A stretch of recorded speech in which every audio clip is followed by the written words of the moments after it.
on to our recap of Night 2 of American Idol Season 13. Alright, so we're back in Austin. We never left. Alright, it's day 2 in Texas. Jessie Roach up first with her black guitar. They were just like in awe of that black guitar. They loved it. Alright, so her backstory is she was singing in her garage and her neighbor lady came over. Not neighbor. Neighbor lady. And says, I'm going to take you to American Idol. So there they were. I'm paying. So she said, okay. Yeah.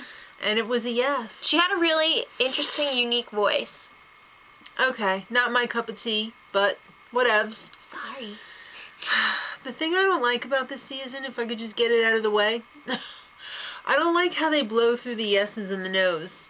They do that every season. More. Yeah, but they don't do it as much as they've done this season. I feel like my head's spinning like, what? Yeah. I think people in the past, like us, have complained that they haven't shown everyone. But you can't just show 2 seconds of somebody and say, oh, we've shown them.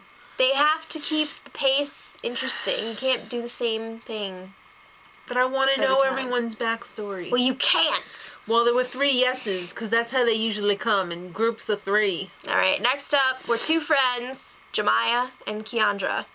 And they're both in high school, right? yeah, pretty sure. So, he was not very good. He was, like, good, but his singing wasn't that strong. Like, he was only half singing. He didn't sound bad, but the singing was not that strong. And Keandra, she kind of sounded like Riri. She sounded a lot like Rihanna. And that was a yes for her. So it was kind of awkward at the end that one of them made it and one of them didn't. Good job. I'm so happy for you. No, I'm sure he was happy for her. I'm sure he was. Alright, next up, Megan Miller from Louisiana. She had a very powerful style. And Harry's like, you're going to blow out your voice. And she's like, I do 4 or 5 shows a week. So why are you on Idol then if you're doing 4 or 5 shows a week? I don't know. Karaoke shows? I don't know. I don't know. What does that mean? Donkey show? I don't know. Alright, well, it was a yes. Alright, Grace Ann Field, the piano girl. She's a professional pianist. She's got 2 degrees in music. But her voice was grating. Methinks they're handing out the degrees for showing up. Well, I mean, you don't have to sing to play the piano. No, but I thought she also had a vocal degree, too. I don't think so. Oh, okay. Well, it was a no. Maybe she should just sing the piano. Sing through the piano. Alright, so then there was some yeses. Like we said, they're blowing through them. There was a Pink Spike guy. Pink Spike guy kind of reminded me of Adam Lambert. A little bit. Adam Lambert light. Oilfield guy. There's always an oilfield guy. I can't be working on the rigs forever. Alright, well, next up was the pretty eyes of the season. Pretty eyes with nice skin. Beautiful package. Can sing, not so much. But it's a yes, because they like the pretty eyes. I'm not trying to be mean here, but guys, did you watch 30 Rock when John Hamm was on and he was in, like, the pretty person bubble? Yeah. I feel like that guy might be living in that bubble. I think so, like, too. He wasn't that great, but they put him through because they were like, you're handsome, yes. J-Lo loved him. Alright, so Marlon Lindsay was up next. He was the army dude. I guess he made it. Rick Rowling, the shorts and suspenders dude, he was complete ass. Yeah. There was crickets Oh, I got really happening. confused in these notes. Yeah. That's not him. No. I get it now. Yeah. The shorts and suspenders guy. Wait, his name wasn't Rick Rowling, was it? Yeah. And he sang the Rick Rowling song? Yeah. I did not pick up on He was an that. actor. He was not funny. I guess that wasn't his real name. If his name was Probably Rick not. Rowling. Yeah, I don't think that was it. You got Rick rolled. No, because I didn't fall for that crap. Okay, next up. At least I got it. Alright, TK Hash. He kind of looks like Obama. He does a pretty good impression of him. And Keith was digging it big time. Keith had the pretty eyes Keith for him. is my favorite part of American Idol right now. Yes, absolutely. Keith is a winner. I live for his mannerisms and stuff. Yeah. I live for the guy liner. Nicole, my guy liner now. The whole episode we kept going, Nicole. It's great. Nicole, my Botox. All right, next. Next. Spot the talent, yes or no? It was a pre-commercial thing when they're like, you're going to hear a little bit of this girl's audition. Is she going to make it or not? So it was McKenna Dennis. She was a little blonde girl. It was a yes. It was pretty obvious. And like 75% of America who voted was Got correct. it right. All right. So the fart chamber is really bothering me this season. I do not like the fart chamber of secrets. And what's going to happen after the auditions? I think they're telling them it's like a holding tank, but I think they're like fumigating them because the celebs do not want to mix with the unwashed masses. I don't know, but it was really weird when Ryan like went in there with that guy. With and the it was suspenders? like really close quarters. It was. He's like, what are you going to do? I felt uncomfortable. All right. So Tristan and Nikki McKibben were up next. What? Nikki McKibben, if you remember, season 1, she was like 3rd place. Right. And Harry didn't like him. Let's just clarify. Tristan is her son. Right. Right. Harry didn't like him. That had to hurt. I think he was like, there's a little nepotism going on here. Yeah, he's not afraid to call it out. But he's got absolutely no tact whatsoever. But he may be right. But if you want to hear about his supermodel wife or 3 beautiful daughters, just keep listening, because every 5 seconds he needs to bring it up. Or he needs to act something out. I'm so done with him. Blah, blah, blah. Okay, so in the end, because of J-Lo and my love, Keith, it was a yes. Nicole. There were lots of no's and yeses again, and then LJ Hernandez.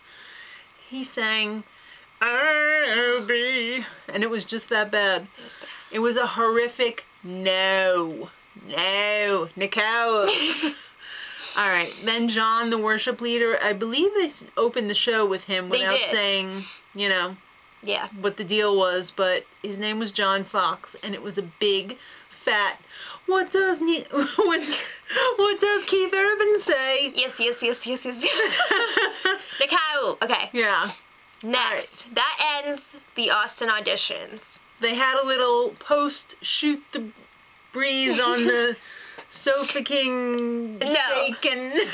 What she means to say is they were shooting the breeze on the sofa with Ryan, and it was Sofa King, casual, and fake.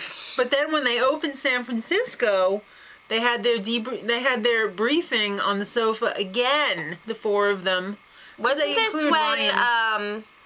that girl was like waiting in the Chamber of Secrets for like forever No, while the guys it was before were that. like leisurely walking in? It was before that. Yeah, when J-Lo was like, Where's everybody? Where is everybody? Yeah. Nick Howell. So San Francisco started off with Rachel and guitar. She was a country singer, and she kind of messed up, and she made a face like, ooh. But they love that. They said once was love, twice was third time. So it was a yes. Then there was more yeses, people who had some unique voices. You know, the raspy thing's a little overdone lately. A lot of raspies. Well, up next was Emmanuel. A lot of Rasputins up in there. There sure are. He was singing as he came out of the chamber. It freaked J-Lo out. Yeah. She didn't like that. I think he was like crawling out. It was weird. Probably because the fumigation thing was really bothering his throat. I don't know. He made it, but he got all emotional because he was like, my teacher was like, you will never be on that show. No, not just any teacher. His 7th grade teacher. It stuck with him. That was hilarious, and I loved it. You showed that teacher. That's right. You are on American Idol. Emmanuel. All right. Samuel Ramsey up next. He was like, I'm going to do a jazzy version of I Want You Back. And, of course, Harry was like, oh, yes, jazz. Define jazzy. What do you mean by jazzy? It wasn't jazzy. It Because was just slowed down. He is the authority on jazzy. Yeah, okay. Caitlin Johnson up next. Well, it was a no. Okay. Yeah, I thought we made that clear. Well, you never know. Caitlin Johnson, 15. 15. She was really good, but Harry said, girl, you're not ready. Just like one of my 3 daughters. Oh! Well, the other 2 said yes, so she made it. Then Ronald James Reed. This He wasn't was crazy. even half singing. He was like, I'm going to save the world and end world hunger, and there's going to be world peace, all because of me. I think he had some issues. I don't know. Like beyond anyone's control. I don't know. But it was a no. And he really freaked out at the end. The freak out. He sat on the floor and everyone was just like... Ryan was like, is he gonna be okay? And I guess it was his dad was like, yeah, he'll be back next year. You just wait and see. Okay. David Looning up next with an original song. Mm-hmm. He was like a young Beck. I was digging that look. I think that really worked for him. But the judges were kind of questioning, you're kind of moody. You're not bleh enough for American Idol. I know. You're not poppy enough. You're not Botoxy enough. Nicole, more Botox. Young Beck over here needs some more Botox. Well, they decided to take a chance on him, and he made it through. I'm glad they did, because I would have been pissed if they didn't. Next up, Twinnies. Selena, Sierra, yeah. Come out, Twinnies. Emerge from the chamber. This got really awkward, because one sang, then the other one sang, then the judges were like, I don't know. One of you is clearly better. Which one? Yeah, so Selena ended up making it through, and Sierra was a no. And she was like, I'm really happy for you. I didn't know Demi Lovato was auditioning. Yeah. You're really cute. Okay. Alright, so Brianna Oakley from last year. She made it to Hollywood last year. If somebody made it to Hollywood last year, don't show me this again, because I know they're going to make it. What if they had some sort of throat accident? Then they wouldn't have been on the show. You never know. It was a yes. Alright, more yeses. The guy with the dinosaur shirt. I want that shirt. I love it. It was awesome. I'm all about that shirt right now. Yep. However, Daddy Guns was up next. What? Where was his shirt? It was like an extreme muscle shirt. They called him Daddy Guns, but his name was Gaddy. Yeah. J-Lo lost it on him. He had these braces, and he was all like, I thought it was the Moses guy from a couple seasons back. Oh my god, I forgot about that guy. Yeah. J-Lo could not handle it. She was all like... Yeah, she was dying behind the paper. Like, no one knows what you're doing behind there. Come on. I forgot my reading glasses. He's going to see it on TV. Yeah, well, he didn't make it. Yeah. Adam Roth. Last but not least, he is a sound healer. He's also Jesus Christ. His voice, like when he was doing his sound healing, sounded like a didgeridoo. Nicole! He sang the didgeridoo. He sang Hallelujah. They should retire that song, because I am so tired of hearing it from anyone. It's a little overplayed. It's way overdone. It started out really, really good. He has an interesting voice, and then he went all over the place. He went a little bipolar with it. And that's not good, because they don't want to hear that. So they were like, I don't know. Pick a personality and stick with it. Yeah, but in the end, it was made it a through. yes. So Jesus was happy. Next week, oh my God, we're going to Detroit. Jeff Goot. He's working. Show. He's working, okay? Oh, Detroit. It's Motown. I love Motown. That should be awesome. All right. A lot of Stand By Me's, I'm sure. Okay, till next week. Much love. Edit.